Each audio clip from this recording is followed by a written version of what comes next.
Il y a une grande présentation. Tov, mes amis, je voudrais, s'il vous plaît, vous parler d'un nouveau truc.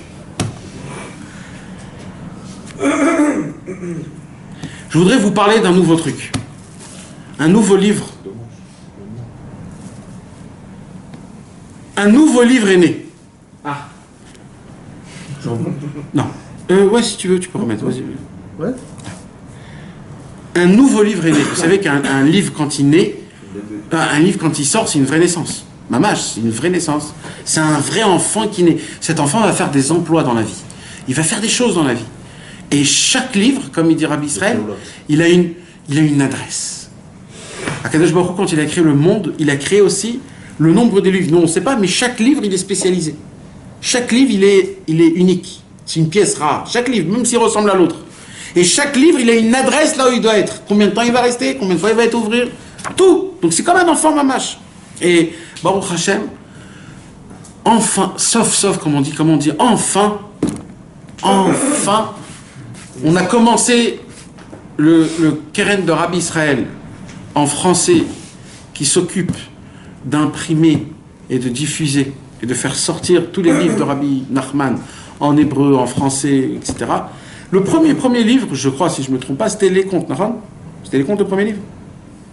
Le premier livre. C'était Sefer Hamidot, c'était pas Les Contes. Peut-être Les Contes. C'était Les Contes. Et Les Contes, une fois, c'était Les Contes. Et Les Contes, ils ont été traduits une fois.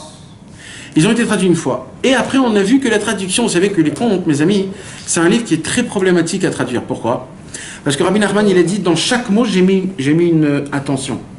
Et il dit, Rabbi Nachman, si vous ratez un mot, vous avez raté 1 heure du film. Comme si tu n'as rien compris. Donc, c'est très difficile de traduire ça en français.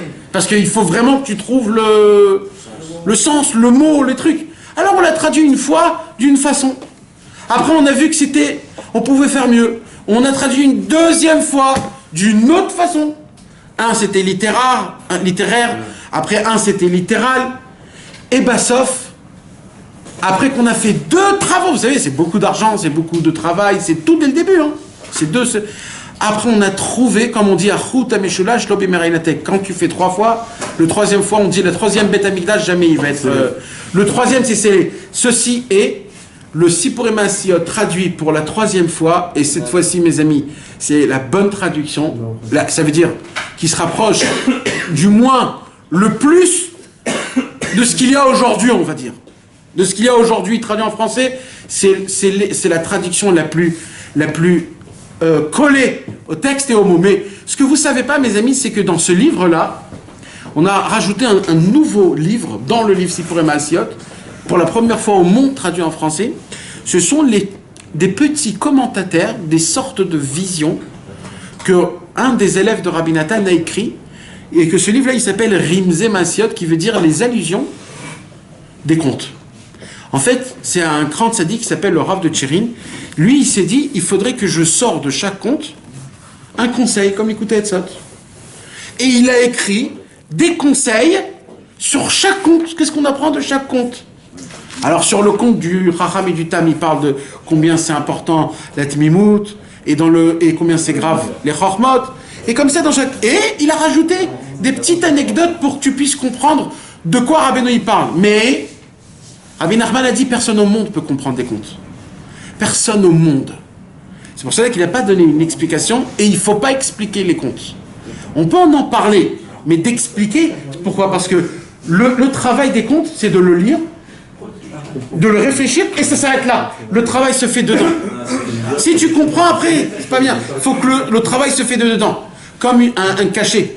Quand tu prends un cachet, tu connais pas les ingrédients du cachet, mais tu sais que ça va faire son effet. Les contes, c'est ça. Les contes, c'est très important de savoir, c'est pas une histoire où tu attends une parabole derrière. Non! C'est une histoire qu'il faut que tu lises, que tu comprennes l'histoire, et ça s'arrête là. L'histoire, elle va rentrer dans ton cerveau, elle va ruminer jusqu'au cœur. Le cœur va le pomper dans le sang, dans tout le corps, et tout ton corps sera rempli des contes. Et là, mon pote, c'est...